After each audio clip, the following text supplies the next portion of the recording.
তো দেখো বন্ধুরা, আমি কিন্তু উচ্ছে আর আলুটা এভাবে কেটে নিয়েছি। আজকের উচ্ছে ভাজা করব, আর কালকেরকার তরকারি আছে ওই ছোট সাইজের ইলিশ মাছ, ওটা বেগুন দিয়ে সর্ষে করেছিলাম, আর ঝিঙে কুমড়ো দিয়ে একটা তরকারি করেছিলাম, তো সেগুলো রয়ে আছে।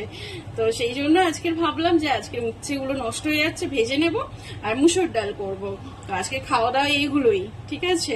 তরকারিগুলো গরম করে নেব। মা আজকে আসতে দেরি হবে ডিউটি থেকে, মা বললো 12টার দিকে আসবো। তো মা কষ্ট করে কেন করবে বলো, তো সেই জন্য আমি করে নিচ্ছি।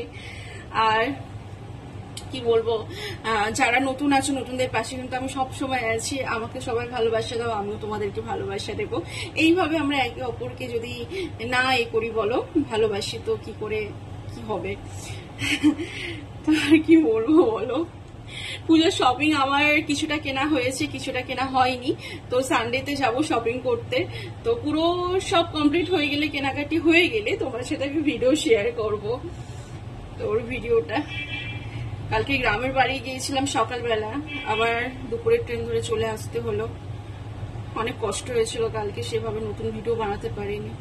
দেখো ভালো করে ধুয়ে নিই, নিয়ে আজকে ভাজা করবো। উচ্ছে ভাজা খেতে ভীষণ ভালো লাগে, যে কোনো তেতো খেতে আমার খুব ভালো লাগে। নিম পাতা আলু ভাজা, ওই দিন যেন মনে হয় ভাত খেয়ে নিই, এরকম মনে হয়।